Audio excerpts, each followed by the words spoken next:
எனது இந்த யூடியூபரையும் கைது பண்ணிட்டாங்களா?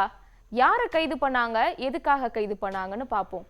தூத்துக்குடி மாவட்டம் ஆழ்வார்தோப்பு பக்கத்தில் இருக்க வடக்கு தெருவை சேர்ந்த 52 வயதான பாஸ்கர்னு ஒருத்தருக்கும் அவர் பக்கத்து வீட்டுக்காரருக்கும் ரொம்ப நாளா நில பிரச்சனை இருந்திருக்கு.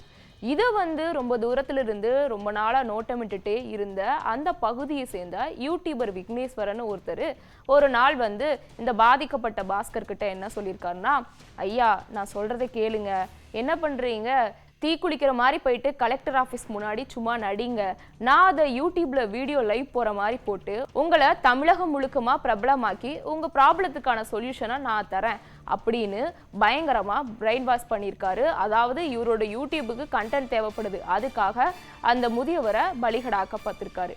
சரி ஓகேன்னு இவர் சொன்னதை அப்படியே நம்பின அந்த பாஸ்கருங்கிறவர் என்ன பண்ணியிருக்காருன்னா, ஜூலை 29ஆம் தேதி இவர் சொல்ற மாதிரியே போய் கலெக்டர் ஆஃபீஸ் முன்னாடி தீக்குளிக்க முயற்சி பண்ணிட்டு இருக்கிற ஒரு சமயத்துல இந்த சைடு பார்த்தா அந்த யூடியூபர் என்ன பண்றாருன்னா, இவர் பண்றது எல்லாத்தையும் யூடியூப்ல லைவ் போறது மட்டும் இல்லாம செய்தியாளர்கள்ட்ட எல்லாம் போய் அவரோட நிலைமையை கொஞ்சம் பாருங்களேன் அப்படின்னு அழுகிற மாதிரி ஆக்டிங் வேற பண்ணியிருக்காரு.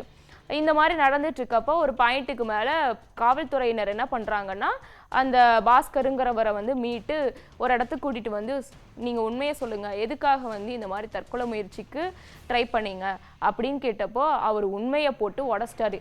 இந்த மாதிரிங்க யூடியூபர் என்கிட்ட சொன்னார், உங்களை நான் வைரல் ஆக்குறேன், உங்கள் ப்ராப்ளத்துக்கான சொல்யூஷன் பண்ணித்தரேன்னு சொல்லிட்டு, அதனால தான் இந்த மாதிரி ஒரு ட்ராமா பண்ணேன் அப்படின்னு சொல்லிட்டாரு. இதை கேட்ட உடனே கடுப்பான காவல்துறையினர் உடனடியாக அந்த விக்னேஷுங்கிற யூடியூபரை பிடிச்சி, என்ன தைரியம் இருக்கும், ஒருத்தரை தற்கொலை முயற்சிக்கு தூண்டினது மட்டும் இல்லாமல் நீங்கள் பிரபலமாகறதுக்கு யூடியூப்பில் லைவ் வேற போட்டிருக்கீங்களா அப்படின்னு சொல்லி அவரை கைது பண்ணிட்டாங்க.